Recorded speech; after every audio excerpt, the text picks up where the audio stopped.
Hi, I'm Corey Lawrence. Thanks for listening.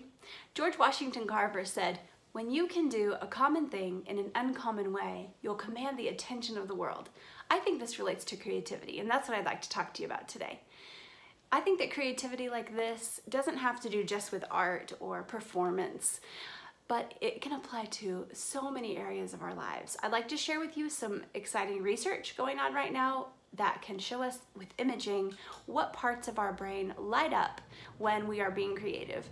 And then I'd like to share some action steps with you to think about how you might be a little more creative.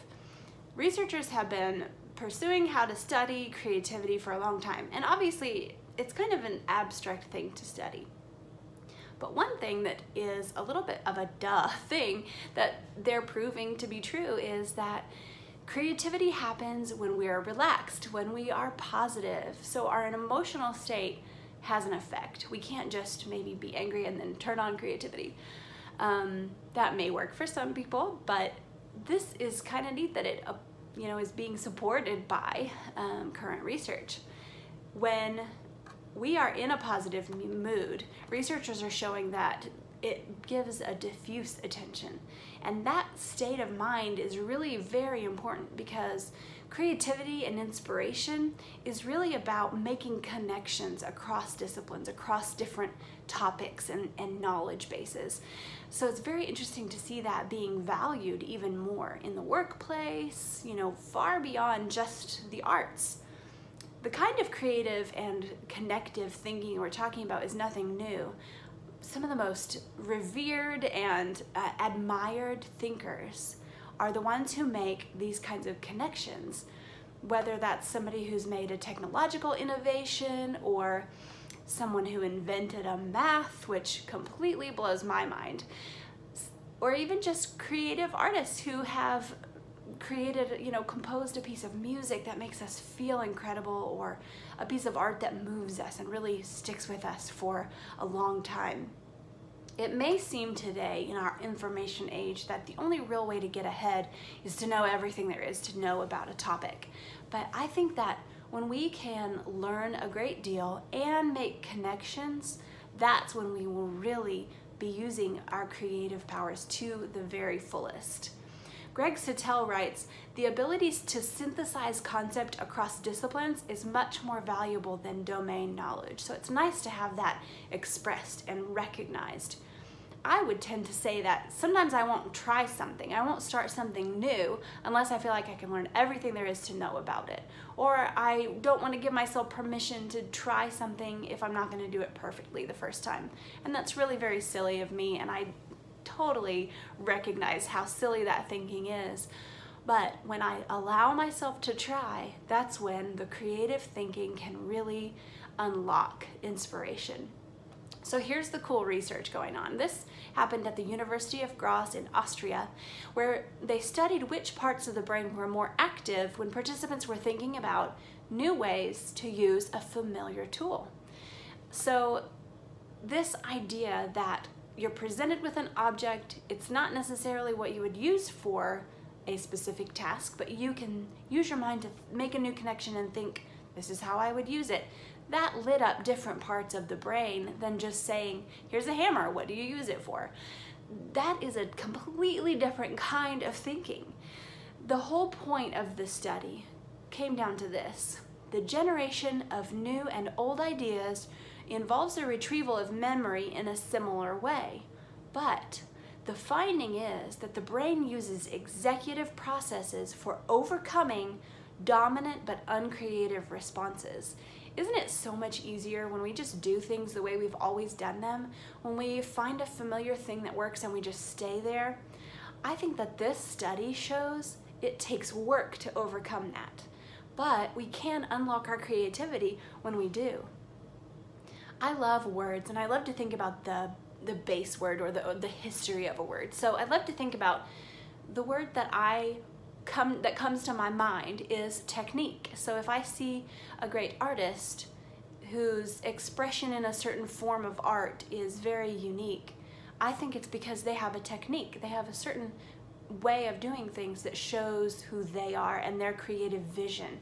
I think that that's one of the most interesting things about how people express themselves. So this word technique, you can follow it back through French and finally all the way back to Greek. And it's interesting to think about that to the ancient Greeks, the idea of aesthetics and art maybe wasn't as big of a focus when they thought about this word that it became the word we use now for technique. Socrates thought about it as a means of knowing how to do something in a craft-like way. That's pretty straightforward. Plato thought about the word that we made technique from. Plato thought about it as a stable body of reliable knowledge, able to tell us in fixed terms, that was readily teachable to others how we ought to live. So Plato thought this idea had to do with every part of our lives. Philosopher Martin Heidegger looks closely at the meaning behind this word as well, and he relates it to technology in his essay, The Question Concerning Technology. But he says a really interesting thing about this word. Techne is the name not only for activities and skills of craftsmen, but also for the arts of the mind and the fine arts. Techne belongs to bringing forth, to opening up. And the idea that our emotional state helps us open up into a creative and inspirational way of thinking, helps us open up to making connections in a new way between the ideas that we know, the knowledge that we have. This opening up and revealing is what I think about when I think about someone expressing themselves creatively.